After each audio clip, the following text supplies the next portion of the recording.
లభించేటువంటి కదంబం పేరు రాజకదంబము అని పేరు. ఇది ఎలా ఉంటుంది అంటే ఒక టెన్నిస్ బాల్ మాదిరిగా ఉంటుంది. అది వికసించినప్పుడు దాని చుట్టూ కేసరములు ఉంటాయి, మెత్తని కేసరములతో ఉంటుంది. పసుపు పచ్చని పువ్వు ఇది. ఇక కేసరముల్లో అయితే ఎరుపు తెలుపు కూడా ఉంటుంది. అద్భుతమైన సుగంధంతో ఉంటుంది.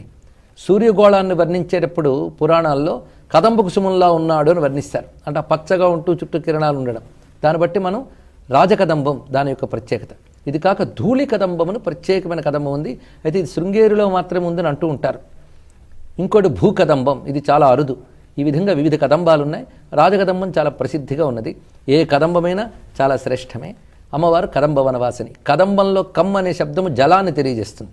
అలాగే నీప అనేది కూడా నీటిని పాలించేది అని అర్థం. అనగా ఆకాశంలో మేఘాల్ని ఆవిష్కరించి ఆకర్షించి వర్షాలను కురిపించే శక్తి ఉందిట కదంబ వృక్షాలకి.